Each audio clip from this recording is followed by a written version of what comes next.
Bonjour, j'espère que vous allez bien. Ravi de vous retrouver et je vous souhaite la bienvenue. Aujourd'hui, on va voir comment exprimer une opposition et comment exprimer une concession. L'opposition exprime une différence entre deux faits. Elle intervient entre deux idées indépendantes qui ne se contredisent pas. Elle permet donc de mettre en relief, en valeur, une idée sans oublier que l'une n'empêche pas l'autre. Comment?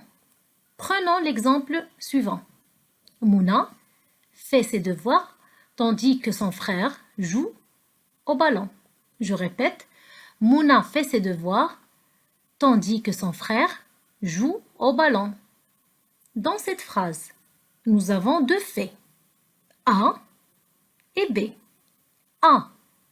Mouna fait ses devoirs. B. Son frère joue au ballon.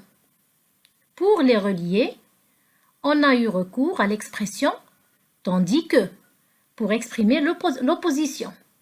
Le fait A est concomitant au fait B.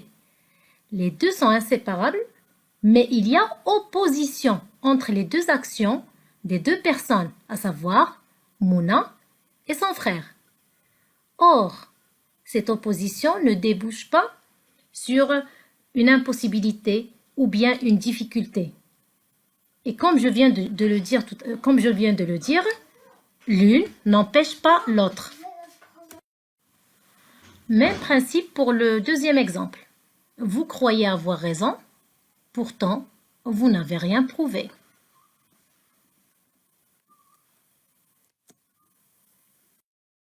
Comment exprimer une opposition?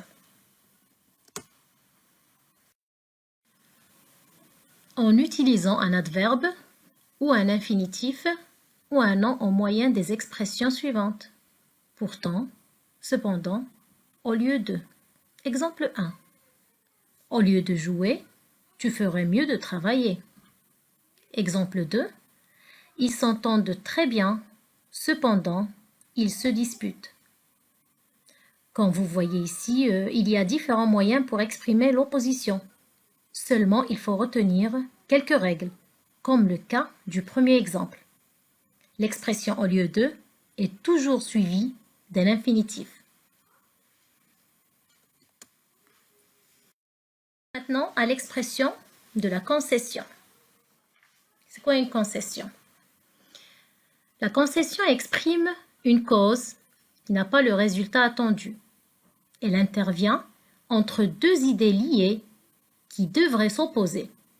Elle est le fait de relier deux faits qui, bien que contradictoires, n'empêchent pas l'action de se dérouler. Pour l'expression de l'opposition, on avait dit que l'action n'empêche pas l'autre. C'est le constat. Alors que dans la concession, l'action ne devrait pas empêcher l'autre. En d'autres termes, on accepte une idée pour en mettre une autre en valeur.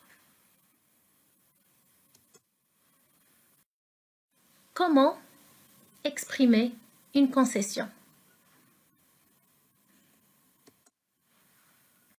Se fait par le biais de plusieurs moyens, entre autres un groupe nominal. Nous avons ici malgré, en dépit de. Ces deux expressions sont toujours suivies d'un nom. Exemple. Malgré le confinement, les élèves suivent leurs cours à distance. En dépit du confinement, les élèves suivent leurs cours à distance. Donc, cette phrase exprime une action qui aurait dû entraîner une autre logique dans l'action de la principale. Quel est le rapport entre les deux faits? J'explique. Je reviens à l'idée des faits A et B. A. Malgré le confinement. B. Les élèves suivent leurs cours à distance. Le premier fait, à savoir le confinement, pourrait empêcher le second. Or, ce n'est pas le cas.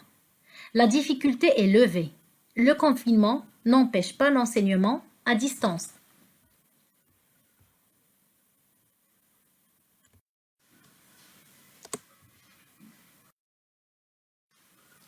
Autre moyen, conjonction de subordination. Nous avons ici bien que, quoique, tous les deux suivis subjonctifs. Exemple 1. Bien que la situation soit difficile, je garde toujours espoir. Exemple 2. Quoi qu'il fasse beau, je ne peux pas sortir. Comme vous voyez ici, la concession exprimée par les moyens bien que et quoique sont suivis d'un verbe conjugué au subjonctif. Dans le premier exemple, nous avons le subjonctif de l'auxiliaire être, conjugué à la troisième personne du singulier. Même chose pour l'exemple 2. Nous avons le verbe faire, verbe du troisième groupe, conjugué au subjonctif à la troisième personne du singulier.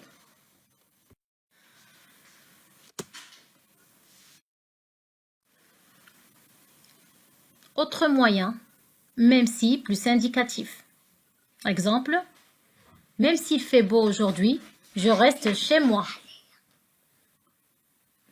Et l'expression quand bien même, suivie d'un conditionnel présent.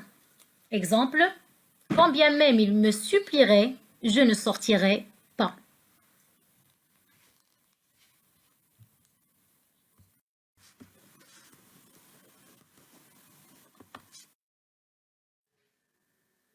Remarque.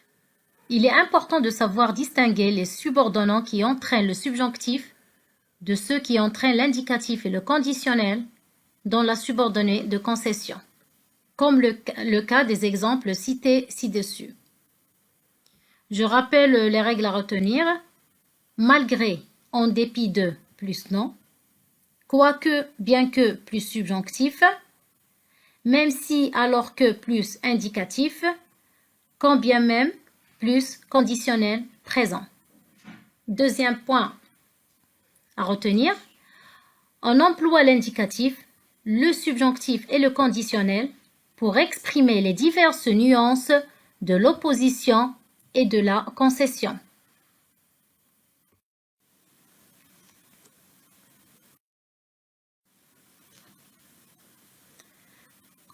En guise de rappel, la subordonnée d'opposition met en relation deux faits qui ne sont pas contradictoires, mais qui soulignent une forte différence. Par exemple, tandis qu'il pleut à Rabat, il fait beau à Casablanca.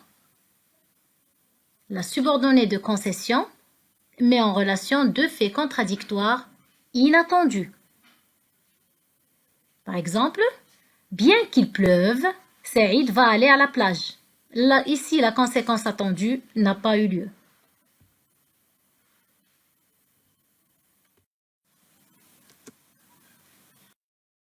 Place aux exercices. Dans les phrases suivantes, dites si les énoncés suivants expriment une opposition ou une concession. Phrase 1. Bien qu'il soit un enfant, il affronte ses ennemis avec un grand courage. Phrase 2. Malgré la fatigue, je n'arrive pas à fermer l'œil. Phrase 3. Quoi qu'il pleuve, nous irons nous promener. Phrase 4. Il est injuste qu'il se repose, tandis que moi, je travaille.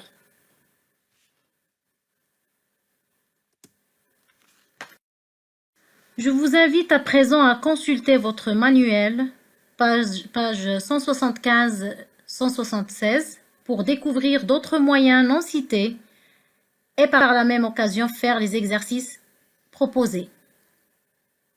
C'est tout pour la leçon. Merci pour votre attention et à la prochaine.